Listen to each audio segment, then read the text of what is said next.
धर्म को लेकर भगवान श्री कृष्ण ने बहुत सारी बातें कही हैं और स्वधर्म के बारे में यहाँ तक लिखा है कि जो अपना धर्म निभाता है वही महान है और जो दूसरे के धर्म को निभाने की कोशिश करता है वह भयावह स्थिति को प्राप्त होता है। तो हमें यह समझने के लिए कि स्वधर्म क्या है, स्वधर्म में कर्म क्या रोल प्ले करता है और स्वभाव का उसमें कितना प्रभाव आता है, यह सब समझना बहुत आवश्यक है। क्योंकि हमारा स्वभाव जन्म से बहुत सारी चीजों के साथ जुड़ा हुआ होता है।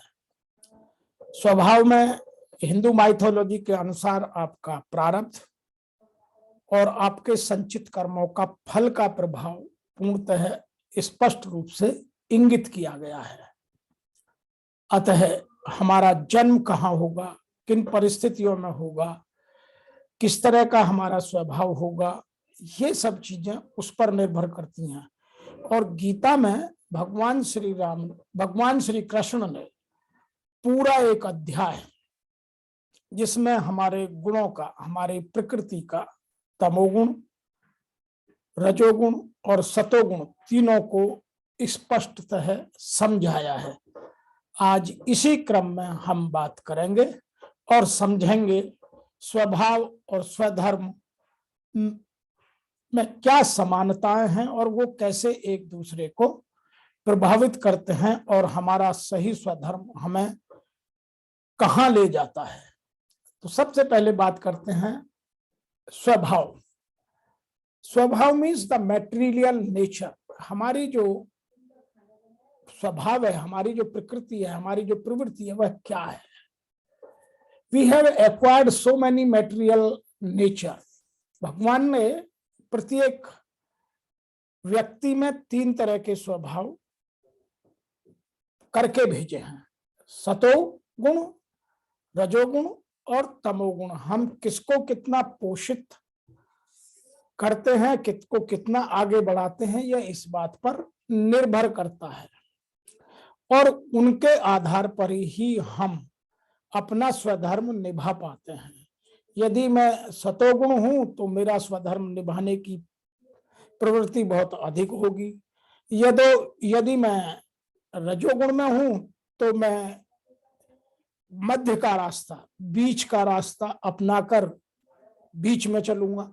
और यदि मैं तमोगुणी हूं तो मैं वह सारे कर्म करूंगा जो वास्तव में मुझे नहीं करने चाहिए या जो एक अच्छे मानव के सदैव विपरीत कहे जाते हैं। So our habits are formed. और ये स्वभाव ही हमारी आदत का, हमारे व्यवहार का मूल तत्व होते हैं। उन्हीं पर हमारा जीवन चलता है और इन्हीं 3 चीजों का हमारे जीवन में हमेशा रोल रहता है, सतोगुण, रजोगुण और तमोगुण। हम कब कहाँ किस गुण को यूज करते हैं, कितना यूज करते हैं, वह सब हमारे व्यवहार में झलकता है और वही हमारा स्वभाव कहलाता है। दूसरी बात करते हैं हम स्वधर्म की। स्वधर्म, द मीनिंग ऑफ ओन्स धर्म। स्वधर्म का मतलब है कि मेरा अपना धर्म क्या है। Is drive from the word स्व। स्व मीन्स अपना और धर्म मीन्स मेरा अपना कर्म। तो मेरे अपने क्या कर्म है, मेरा क्या निज का धर्म है, यह उस पर निर्भर करता है। और स्वधर्म has been explained as the lawful conduct, जो एक विधिवत हमारा व्यवहार होना चाहिए और जो हमारी योग्यताओं को, हमारी क्षमताओं को, हमारी दक्षताओं को, हमारी कुशलताओं को आगे बढ़ाते हैं, वही हमारे स्वधर्म कहलाते हैं। भगवत गीता में इस कंसेप्ट को स्वधर्म के रूप में बार बार भगवान श्री कृष्ण ने अर्जुन को समझाने का और अर्जुन को उसको अपना स्वधर्म निभाने का, अर्थात तुम यह उदासी छोड़, कुंठा छोड़, युद्ध करो, यह कहकर अर्जुन को युद्ध के लिए प्रेरित करना, उसके मनोबल को बढ़ाना और उससे वह काम करवाना जिसके लिए उसका जन्म हुआ है।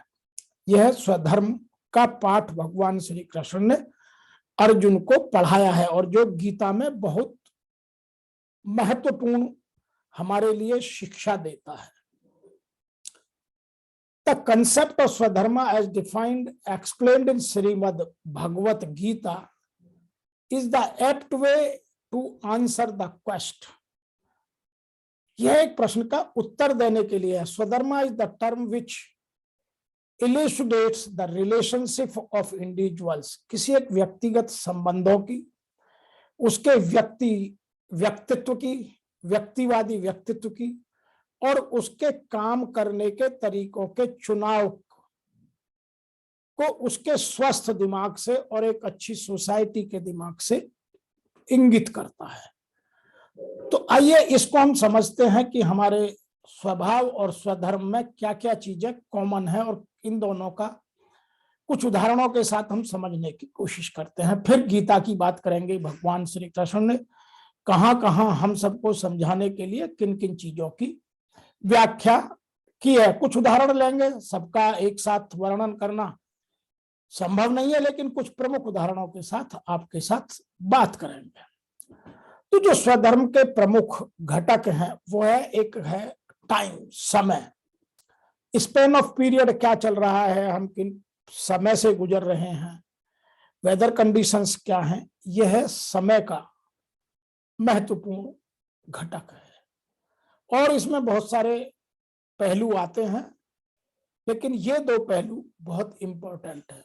जैसे स्पेन ऑफ पीरियड, यदि भक्ति काल की बात करें तो सब भक्ति की बात कर रहे थे। यदि हम औद्योगिक कलिकाल की बात करें तो आज सब मटेरियल डेवलपमेंट की बात कर रहे हैं। यदि हम सतयुग की बात करें तो तब लोग अपने सतोगुण की बात करते थे। तो टाइम का एक महत्वपूर्ण स्थान है। दूसरा है प्लेस, कि मेरी लोकेशन क्या है, मेरा देश क्या है और मेरी जियोग्राफिकल कंडीशंस या मेरी भौगोलिक दशाएं क्या हैं, मैं किन परिस्थितियों से गुजर रहा हूं, किन स्थानों पर हूं।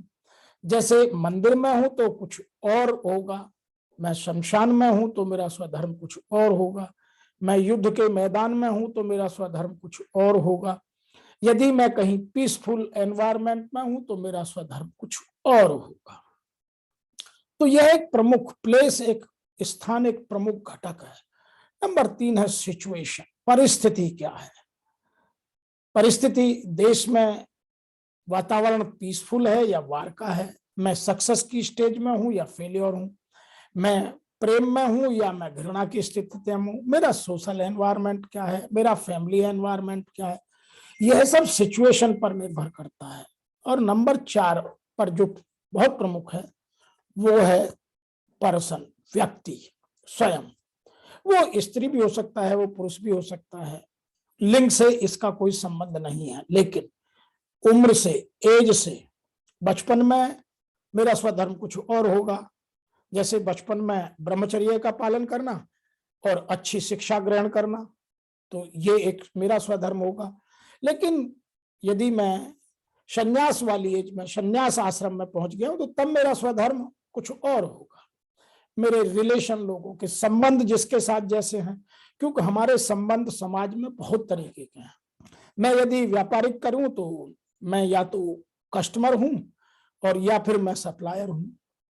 यदि मैं रिश्ते नातों में बात करूं तो मैं बेटा हूं, पिता हूं, माँ हूं, बहन हूं, भाई हूं, चाचा हूं, ताया हूं, जितने भी हमारे सोशल रिलेशंस हैं वो सब हैं।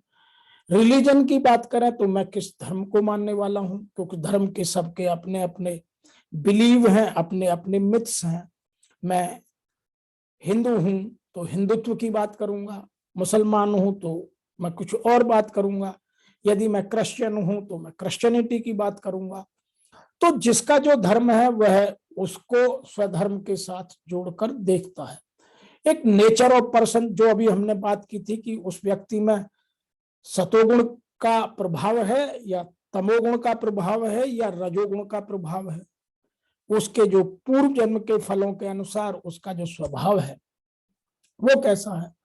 उसका मेंटल स्टेट क्या है। यदि वो कुछ टॉक्सिक दवाएं लेता है तो उसका मेंटल स्टेट कुछ और हो सकता है। यदि वो अपने आप को बहुत पीसफुल में रखता है, मेडिटेशन करता है, तो उसका मेंटल स्टेट कुछ और होगा। लेवल ऑफ फॉर्मल और इनफॉर्मल एजुकेशन और विजडम, मेरे ज्ञान का, मेरी बुद्धि का स्तर, इसमें मेरी औपचारिक शिक्षा और अनौपचारिक शिक्षा दोनों का रोल है। बहुत सारे लोग ये सोचते हैं कि केवल पढ़े लिखे लोग ही बहुत अच्छा निर्णय लेते हैं। नहीं, जिनकी औपचारिक विजडम, अनौपचारिक शिक्षा बहुत अच्छी होती है, वह बहुत अच्छे अच्छे निर्णय समाज में लेते हैं और बहुत अच्छे समाज को सीख देते हैं, अपना स्वधर्म ठीक से निभाते हैं। इसमें मैं गुरु नानक का उदाहरण ले सकता हूँ, इसमें मैं कबीर का ले सकता हूँ, इसमें और बहुत सारे लोगों का मैं ले सकता हूँ, उस काल में मीराबाई का ले सकते हैं। तो ये सब चीजें हमारे स्वधर्म में बहुत महत्व रखती हैं। आइए अब एक एक करके, जो गीता में भगवान श्री कृष्ण ने इन चीजों को हमें समझाने की कोशिश किया, थोड़ा क्रमबद्ध तरीके से सीखने की, जानने की, समझने की, अपने जीवन में पालन करने की कोशिश करते हैं। वर्तमान में परिस्थितियां यह हैं कि गीता की बात बहुत लोग करते हैं। गीता पर बोलना, गीता पर लिखना, गीता पर टिप्पणी करना, गीता के बारे में ज्ञान का आदान प्रदान करना बहुतायत में देखा जाता है, लेकिन वास्तविक जीवन में गीता का पालन करना बहुत सूक्ष्म है। बहुत सारे लोग गीता को कहते हैं कि मैं गीता पढ़ता हूं, मैं गीता समझता हूं, लेकिन जब वो पालन करते हैं तो उनके जीवन में कुछ और नजर आता है। इसीलिए मैं भले चाहे थोड़ा पढ़ूं, लेकिन अपने जीवन में उसको पालन अधिक करूं, तो उसका प्रभाव मेरे जीवन में कुछ अलग आएगा। आइए अब एक एक करके समझते हैं। नंबर 1 बात करते हैं हम, जो तीसरा अध्याय है उसका 35वां श्लोक, जिसमें भगवान श्री कृष्ण ने कहा है, श्रेयान स्वधर्म है विगुण है पर धर्मात् स्वनिष्ठा तथा स्वधर्मे निधनम श्रेय है पर धर्म भय आवय है। It is far better to perform one's natural prescribed duty, though timed with the faults, than to perform others' prescribed duty, though perfectly. In fact, it is preferable to die in the discharge of one's duty than to follow the path of another, which is fraught with danger. भली प्रकार अनुष्ठान किए गए दूसरे के धर्म से सदोष होने पर भी अपना धर्म श्रेष्ठतम है। अपने धर्म में बढ़ना श्रेष्ठ होता है, दूसरे के धर्म का अनुकरण करना विनाशकारी होता है। आइए इसको कुछ उदाहरणों से समझते हैं। जैसे एक विद्यार्थी का धर्म है बाल्यकाल में अच्छी विद्या का अध्ययन करना, और वह यदि अपना धर्म छोड़ करके कोई दूसरा धर्म करने लग जाए, जो गृहस्थी का धर्म हो सकता है या जो संन्यास आश्रम का धर्म हो सकता है, तो फिर वह शिक्षित नहीं हो सकता। एक बात ऐसी। दूसरी बात, जो क्षत्रिय का धर्म है, यदि क्षत्रिय अपने क्षत्रिय धर्म का पालन नहीं करता, वह वैश्य धर्म का पालन करता है या ब्राह्मण बनने का प्रयास करता है, तो वह ना ब्राह्मण बनेगा, ना वैश्य बनेगा, ना वो क्षत्रिय रहेगा। तो आदमी को अपने धर्म का, जो भी उसका स्वधर्म है, उसका पालन करना अत्यंत आवश्यक है। और गीता में भगवान श्री कृष्ण ने अर्जुन को यही कहा कि तुम योद्धा हो, और योद्धा का युद्ध करना धर्म है, युद्ध से पलायन करना धर्म नहीं हो सकता। यह बात उनको बड़े ठीक से समझाई गई। अब दूसरा श्लोक लेते हैं। यह है अध्याय 5 का 14वां श्लोक। न कृतत्यम न कर्माणि लोकस्य सृजति प्रभु, न कर्म फल संयोगम स्वभावतो प्रवर्तते। The Lord neither creates the works of the word nor the state of the doer, nor to joining of the works to the fruit. Nature works out of these things. यह प्रभु मीन्स हमारी अंतरात्मा निर्व्यक्तिक रूप से लोक के प्राणियों के कर्मों की सृष्टि नहीं करता, न कर्तापन के भाव की सृष्टि करता है। गीता में कर्म, कर्ता, कर्तापन इन सबको बड़े विस्तार से समझाया गया है। जो आदमी अपने कर्तापन के भाव को कहता है कि मैं करता हूं, वह स्वधर्म नहीं समझ रहा है और न कर्मों के उनके फलों के साथ संबंध अर्थात कार्य के कारण भाव की श्रृंखला की सृष्टि करता है। मनुष्य के भीतर जो यह प्रकृति है यही सब कुछ क्रिया करती है। तो यहां हमें यह समझना बहुत जरूरी है जो गीता में कहा गया है, कर्मण्येवाधिकारेस्तु मा फलेषु कदाचन। इस श्लोक का बहुत दुरुपयोग किया गया है। वहां भगवान ने कर्म का अधिकार दिया है, कर्म के फल का अधिकार अपने पास रखा है। तो हमें अपना कर्म करते रहना चाहिए, वह यहां समझाने की कोशिश की है। न कर्म फल संयोगम स्वभाव तो प्रवर्तते। मनुष्य के भीतर जो है प्रकृति है वही सब क्रिया कराती है। तो हमारा स्वधर्म क्या है यह समझना, जो मैंने अभी आपको 4 चीजें बताई थी, उसके अनुसार उसका निर्णय किया जाना अत्यंत आवश्यक है। अगला श्लोक है अध्याय 9 का 32वां, जो इस बात की और पुष्टि करता है, जिसमें भगवान ने अर्जुन को स्पष्ट रूप से कहा है, माम ही पार्थ व्याप्याश्रित्य ते अपि शयु पापयानेन। स्त्रिय है, वैश्या है तथा शूद्र है, ते अपि यान्ति पराम गतिम। Those who take refuge to me, O Parth, though outcast, born from the womb of sin, women, Vaishyas, even Shudras, they also attain to the highest goal.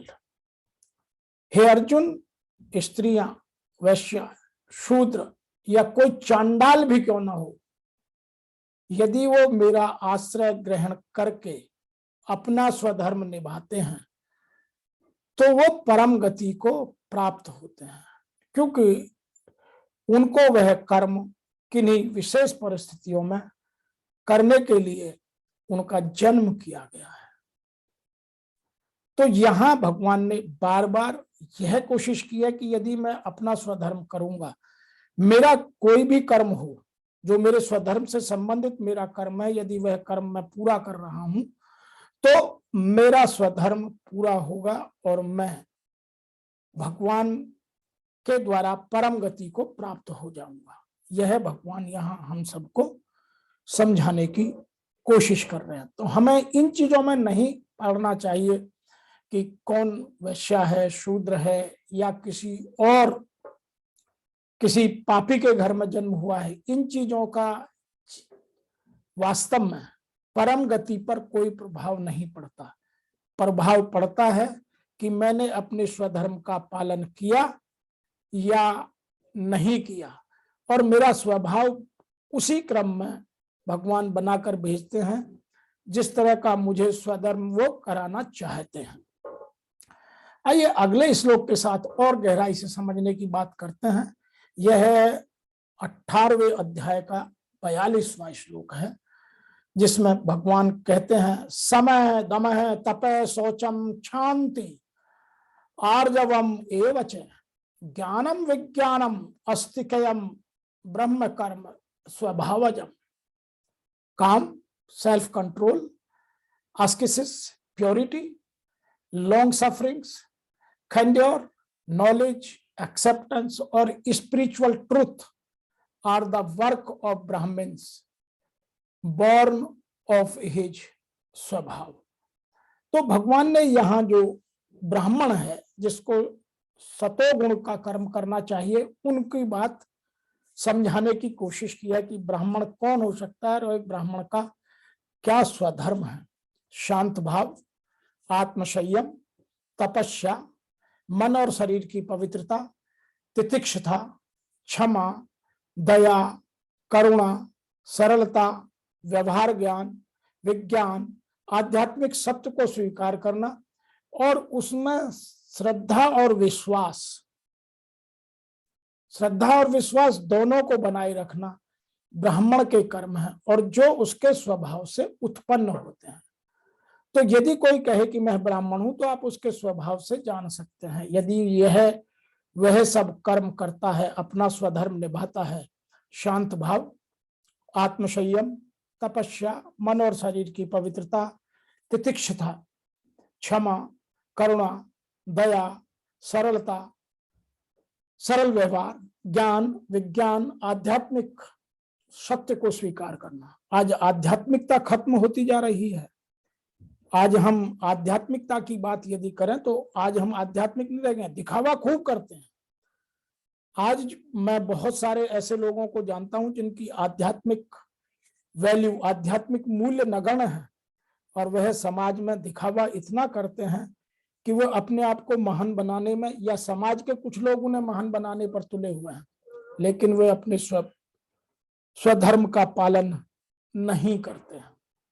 दूसरा, भगवान ने अगला श्लोक में समझाने की कोशिश की है, यह 18वें अध्याय का 43वां है।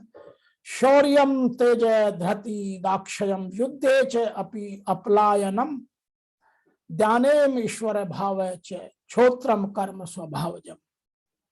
तो क्षत्रिय का क्या स्वभाव और स्वधर्म होना है, इस बात की किया है। Heroism, high spirit, resolution, ability, not feeling in the battle, giving lordship या ईश्वरीय भाव, the temperament of the ruler and the leader are the natural work of the क्षत्रिय। क्षत्रिय कौन है? क्षत्रिय वह है जिसके पास जाने से कोई भी सबल हो या निर्बल व्यक्ति हो, यदि उसका भय दूर हो जाए, भय का क्षय हो जाए, तो वह क्षत्रिय है। तो क्षत्रिय में क्या स्वधर्म होना चाहिए, क्या उसका भाव होना चाहिए, समझाने की कोशिश की है। शूरवीरता, साहस, बल, दृढ़ निश्चयता, दक्षता, युद्ध में पलायन न करना, दान एवं शासन और नेतृत्व करने की योग्यता क्षत्रिय के स्वाभाविक कर्म है। जो क्षत्रिय है यह उसके स्वाभाविक कर्म है। तो अभी पहले हमने ब्राह्मण के बताए, अब क्षत्रिय के बताए। मैं यदि जन्म से इन बातों की बात करूं तो जन्म से नहीं, गीता कर्म से और स्वभाव से और स्वधर्म निभाने से बात करती है। इसलिए गीता में आपने किस कुल में जन्म लिया है इस पर बिल्कुल चर्चा नहीं की गई है। आप किस तरह के कर्म करते हैं, आप किस तरह का स्वधर्म निभाते हैं और किस तरह के स्वभाव को पोषित करते हैं, इन चीजों की बात गीता में समझाने की भगवान श्री कृष्ण ने पूर्ण प्रयास अर्जुन के माध्यम से हम लोगों के लिए किया है। और ऋषि वेदव्यास जी ने इन चीजों को बड़ी गहराई के साथ लिखकर हमारे लिए कल्याण का कार्य किया है। आइए अगला श्लोक समझकर उससे और गहराई में जाने की बात करते हैं। कृषि गोरक्षय वाणिज्यम वैश्य कर्म स्वभावजन परिचर्या आत्मकम कर्म शूद्रस्य अपि स्वभावजम। Agriculture, cattle keeping, trade inclusive of the labour of the craftsman and the artisan are the natural work of the Vaishyas. तो वैश्य कौन हो सकता है? जो एग्रीकल्चर करता है, कैटल कीपिंग करता है, खेती, गोपालन, व्यापार के साथ शिल्प कला, दस्तकारी और अपने और बहुत सारे काम जो अपने अपने प्रोफेशन है। आज प्रोफेशनों की संख्या बढ़ गई है और ये सब काम एक वैश्य के हैं। और जो सेवा भाव वाले समस्त कार्य, जिनमें दूसरे की सेवा की जाती है, वह स्वाभाविक कर्म शूद्र के हैं। तो यहाँ हम शूद्र को जाति से कुछ और कह करके जो उसका निरादर का भाव रखते हैं, यह गलत है। गीता इस पर पूर्णतः प्रतिबंध लगाती है। जो सेवा का भाव करता है, सेवा करना, मानव की सेवा करना शूद्र का कर्म कहलाया है। और हम सब एक दूसरे की जब तक मानव की सेवा नहीं करेंगे तब तक हम मोक्ष को प्राप्त नहीं कर सकते। यह स्पष्ट रूप से कहा गया है कि अपने अपने स्वधर्म का हम पालन करें।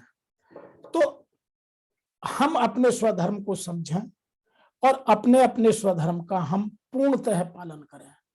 अगला श्लोक है 18वें अध्याय का 47वां, जिसमें भगवान श्री कृष्ण ने स्पष्टतः पाप और पुण्य को स्वधर्म के साथ जोड़कर उनकी व्याख्या किया। श्रेयान स्वधर्म है विगुण है परधर्मात् स्वनुष्ठा तथा स्वभाव नित्यम कर्म कुर्वन् न आपन्नोति क्लिश्मश। Better is one's own law of works, though in self faulty, than an alien law well wrought out. One does not incur sin when one acts in agreement with the law of one's own nature. मैं इसको और स्पष्ट तरह से समझाने की बात करता हूं। अपना धर्म सदोष होता हुआ भी भली प्रकार से अनुष्ठित किए गए दूसरे के धर्म से श्रेष्ठ होता है। मतलब अपना धर्म मैं जब करूं उसमें भले ही दोष भी हो तो भी दूसरे के धर्म को बहुत अच्छी तरह निभाने से अपना धर्म श्रेष्ठ होता है। अपने स्वभाव द्वारा नियत निर्धारित किए हुए कर्म को करता हुआ मनुष्य कभी पाप को प्राप्त नहीं होता। तो यह जो पाप और पुण्य की परिभाषा हम देते हैं वह नहीं है। यहां परिभाषा को देकर जो अपने स्वभाव द्वारा नियत निर्धारित कर्म को करता है वह कभी पापी नहीं हो सकता। स्पष्ट रूप से भगवान ने समझाने की कोशिश की है।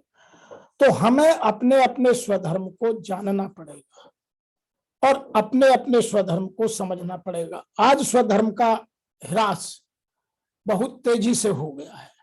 आज यदि मैं देखूं, पिता अपने बच्चे को पढ़ाने की, समझाने की जब बात करता है तो वह यह कोशिश करता है कि जिससे अधिक धनोपार्जन हो मैं उस कर्मों को अपने बच्चे को सिखाऊं। वह नहीं देखता कि मेरे बच्चे का स्वभाव जन्म से, उसके कर्मों से क्या स्वभाव प्रखर हो रहा है और उस स्वभाव के अनुसार मैं उसकी एजुकेशन करूं। वह खिलाड़ी हो सकता है, वह धार्मिक आध्यात्म को आगे बढ़ाने वाला हो सकता है, वह किसी प्रोफेशन में बहुत आगे जा सकता है। तो मैं उसके स्वभाव के अनुसार उसकी मदद करूं, ना कि उसके ऊपर थोपूं।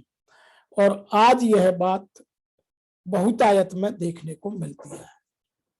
तो ये कुछ ऐसे उदाहरण हैं जिससे हम अपने स्वधर्म को ठीक से पालन न करते हुए जीवन में खुद अपनी भयावह स्थिति पैदा कर लेते हैं। एक स्वस्थ मानव का यह प्रयास है कि वह अपना अच्छा स्वास्थ्य रखे, उसके लिए प्रयास करना, उसके लिए स्वधर्म निभाना बहुत आवश्यक है। ऐसे ही जब बीमार हो जाए तो दवा ठीक से खाना। तो बहुत सारी परिस्थितियों में स्वधर्म बदलता है। यहां भगवान ने 18वें अध्याय के 66वें श्लोक में बहुत अच्छी बात कही है और सब पापों से मुक्त करने की बात कह दी। स्वधर्मान परित्यज्य माम एकम शरणम वज्र अहम त्वा सर्वे पापेभ्य मोक्षयिष्यामि मा शुचः। Abandon all dharmas and take refuge in me alone. आप अपने सब धर्मों को छोड़कर मेरी शरण में आ जाओ। I will deliver thee from all sins and evil. मैं आपको सब पापों से, सब दुष्कर्मों से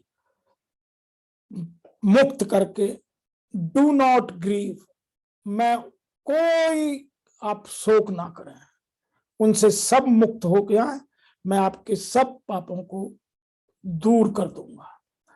तो यह गीता हमें हमारे स्वधर्म की ओर ले जाने की इतनी महानता से हमें समझाने की कोशिश करती है, लेकिन हम अपने स्वधर्म का पालन कुछ अपनी आदतों के, जो हमारी स्वभाव के विपरीत है, उन कर्मों को करके, या हम उन चीजों को अपना करके जो तमोगुणी हैं अपने जीवन को बर्बाद कर लेते हैं।